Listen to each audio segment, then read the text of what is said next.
Hello and welcome to the premiere of the 5th season of Talkin Bout Rock. I, of course, am your host, Rob Edwards, back again to bring you rock interviews from veteran and upcoming artists. I just wanted to take a moment to welcome all our new subscribers and followers to the show. Your support and comments are much appreciated. And let's check in with Adriana, the Talkin Bout Rock AI, to hear more about this. Hello, Robert. I have analyzed some of this week's comments from the Talkin Bout Rock social feeds. Social media has become an integral part of our daily lives, providing us with a platform to connect, share, and engage with others. Here are some of the comments we received. From Angela on Facebook, Merry Christmas and Happy New Year.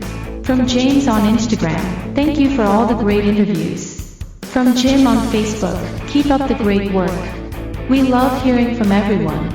Keep the comments coming and we may read yours on our next episode. On this episode, an all-American rock band from Rochester, New York, Wicked.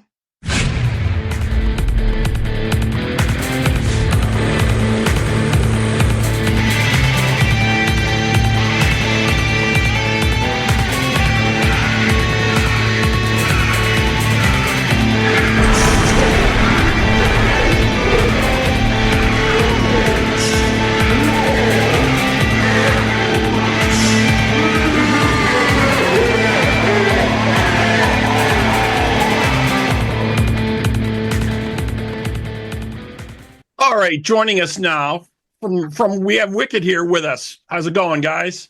Good, Matt. How you doing? Thanks for having us. Excellent. So who you got here? Let's go around the horn here if you guys want to introduce yourselves real quick. Yeah, man. How's it going? Scotty V, I'm the lead guitar. Chad Michael, lead singer, rhythm guitarist. Gunnar, I play drums, and head roadie. And head roadie, got it. We do all the fun stuff. Yeah, right. So let's start a little bit from the beginning, if you guys don't mind. You started in the upstate New York scene. It's great music, great venues. Tell us a little bit how this kind of started out, if you could. You know, it started off with my brother Danny and I back 12, 13 years ago. We've been playing music our whole lives, and we decided, we got to make a band that's like all the greats that that we listen to, like the Scorps and Alice Cooper, Thin Lizzy, and the theatrical rock and roll. So yeah, we started a band, and it's funny enough, we met Scotty maybe not too long afterwards on this online Facebook for rockers, and it's called Glam Nation. Okay, that's a new one. All right, haven't heard of that one before. It was like a MySpace, the same exact format, but it was just rocker people that looked cool. Oh, okay, yeah, MySpace. We're going a little bit back with that one, but yeah. It was around there. All right.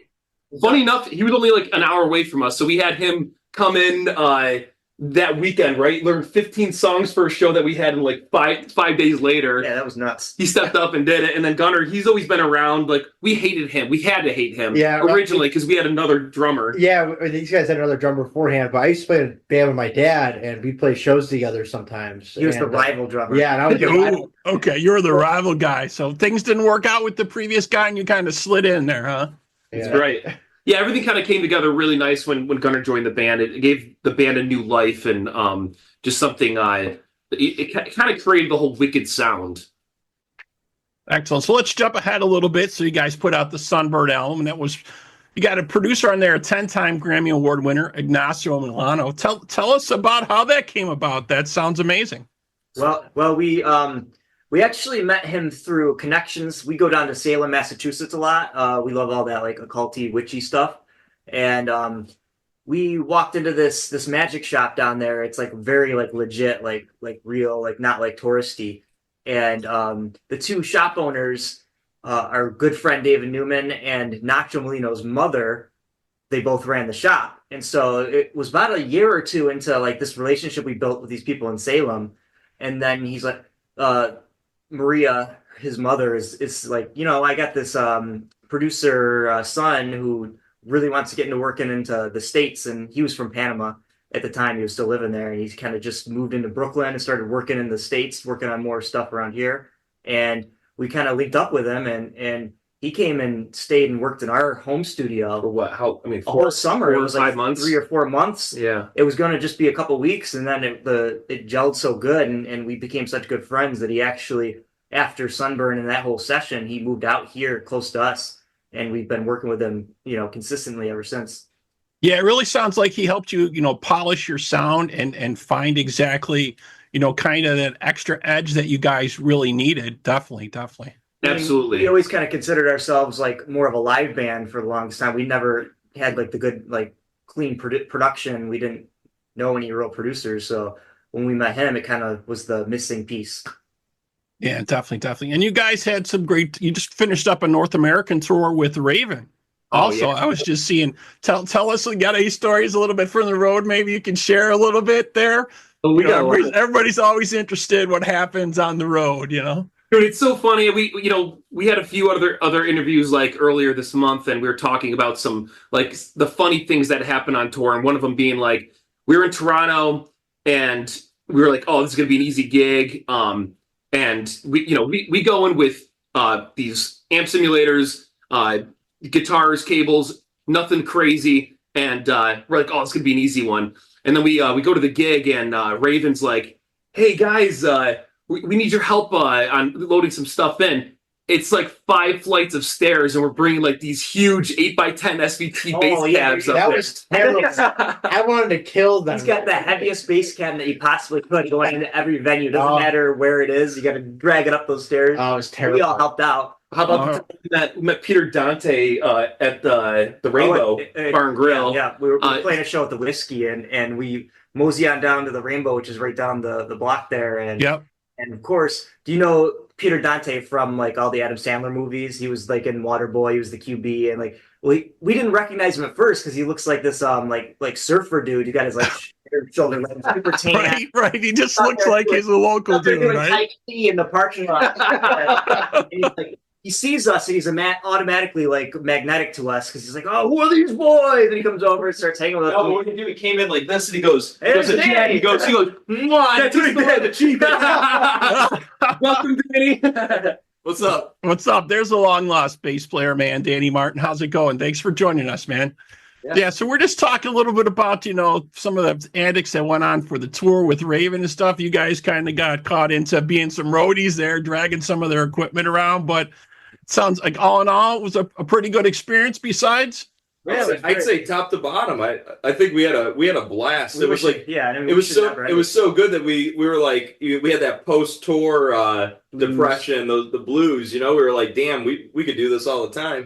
We were living out of an RV, the whole time, and just going to like Planet Fitnesses and working out, showering there, and then heading to the gig. So it's like you're driving through the night to to each state, and it's like all we did for the whole summer was work out, play rock and roll, and party. I mean, you can't beat that. You can't beat that. No work, no BS, none of that. It's just all fun. Yeah, that's definitely excellent. So let's talk about your latest track you guys got out now. It's called Reptile Roots. Who wants to tell us a little bit about this song? Maybe give us a little bit of background on that. Maybe the late boy. Late boy, Danny. Danny, you're like you were supposed to be here in the beginning, my friend. Because I'm tardy, I'll go. I got to give him a hard time, right? Yeah. I think it was a very a track that was born in its first like rendition early on in the band, and it got lots of new life because it really became like our closing song when we were playing live.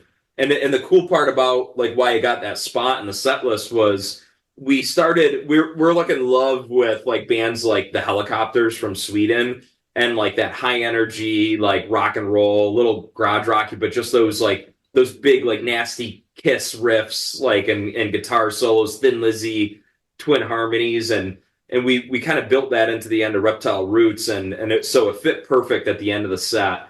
And everybody was always like, you got to release this. You got to release it. So we finally gave it life. And I don't even remember. How did we used to end the song before we added that whole jam? We've had a lot of renditions of the song, and it's had a lot of evolution throughout the years. And it just became a fan favorite, like Danny said. And they're like, you got to release this. And we hear it every time we're at a show. So we're like, this year, we're like, you know what? We got time. Let's, we got some singles to record. And good anthem with like a little bit of a punky edge. Yeah. And like, really like the meaning of it all is just it's that call to arms for like the rock and roll community, the people that have that Reptile Roots, that bloodline of hard rock and like that energy and passion in them. So, I think everybody like just right when we play it, they're like, they know exactly what to do. Their fists are in the air and they're just going nuts. Yep. Yeah, definitely very cool. A lot of energy, very cool track. I'm going to take a quick pause here and let's check out the track and the video for Reptile Roots. And we'll be right back here with Wicked on Talking About Rock.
Show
Okay, we're back here on Talking About Rock. Just checked out the track and video for Reptile Roots there from Wicked. Cool, really cool stuff, guys. So you guys got a lot going on. You guys got another show here coming up. I was checking out. You guys are playing NAMM 2025. You got with Metal Alliance in Anaheim, January 25th at the House of Blues. That sounds amazing. Dude, it is crazy. I mean, the sheer talent that's going to be on that stage, but I'll tell you what, Wicked's bringing a killer set, right, Gunnar? I mean, we got death. Yeah, I don't even know what to say. Well, you got Mike Portnoy out there playing for them, right? He's so excited because we're going down actually to rehearse the set after this, and he's like, dude, he's getting all the tech and everything ready for like I said, I was head roadie, so we got all this new gear and stuff. He's freaking out, man. He's so excited. We're bringing the big guns. I mean, we want to be able to like do what we do best, and that's like really make the whole live show athletic, if you will. Like, you know, make it so bombastic and be doing the splits in the air and the running around. We've got this huge, amazing, legendary stage at the House of Blues. Yep. And this great opportunity to just show like really like the industry when everybody's out there for NAMM, like what high energy rock and roll is all about. And because there's a lot of eyes at these shows, right? Yeah. There's a lot of people checking out. You really don't know sometime who's there checking you out, right? So we've got the best of the best songs off of Last American Rock Band, songs off of Sunburn, and songs off of the upcoming album Go Rebel that's going to come out this year. So both the new singles. Yeah, so I mean, if you want a sneak peek and you're out in the area, even just that alone, you're not going to want to miss it. It's, you know, it's something to behold, and I can't wait. I really can't. Yeah. So you said you say you got a new album coming out. When's that supposed to drop? Tell us about that. We don't have a date yet, but it'll probably be in the back half of the summer, and you know, we'll have a bunch of tour dates that'll probably line up with that, whether it's, you know, domestically in the U.S. or maybe overseas. But either way, we're gonna hit both. And I'll tell you what, this album is gonna be a whole next step up. You guys are gonna love the songs. We've had them kind of in the mastering stage right now, and they're just getting finished. And now it's just like all the physical stuff. I always love a new Wicked album because it sticks to the core roots of what we're doing at all times, but it adds that evolution because we're always changing as people, as a community, and, you know, we've got new inspirations and ideas, and, you know, for us, we can't get it out quick enough to like just share with, you know, our fans and friends like what's going on with us, you know. So this is going to be a cool one for sure. Yeah. Would you describe it as maybe a harder edge or more technical, or what would you kind of describe it as? I would say definitely harder edge, but there's also some progressive songs in there too. Like it's a good balance. There's very well balanced. Heavier songs than we've done before, but there's also like a good balance, a mix of song types. Yeah. Like we say before, like, you know, like the Tubes and Total, like those progressive like bands that we are inspired by as well. We take some inspiration from them, and like these songs are just a different level from what we already released. Of course, a whole different level of playability. I mean, there's some pretty cool riffs and parts, and, you know, just even Gunnar's drumming is he always amazes me. He just always pushes us to that next level. So sometimes I wonder if he could drum, but oh man, I thought you had the right guy in there, and now you're giving him crap. He's salty. He's late. That's why. Right. All right, very cool. All right. Well, so best of luck for you guys at the House of Blues, Anaheim, January 25th. Tickets are available now at metalalliance.com. Folks can check out the latest release for Reptile Roots from Wicked, and also check out their Hellraiser track. They're both streaming now. That's I thank our guests here so much, Wicked. You guys have been great. Really appreciate it, man. Also, thank you to our sponsors, School of Rock North Buffalo and Unleash Music. Nice. Cool. Thank you so much, guys. Thanks for having us. Man. Appreciate it. Rock and roll.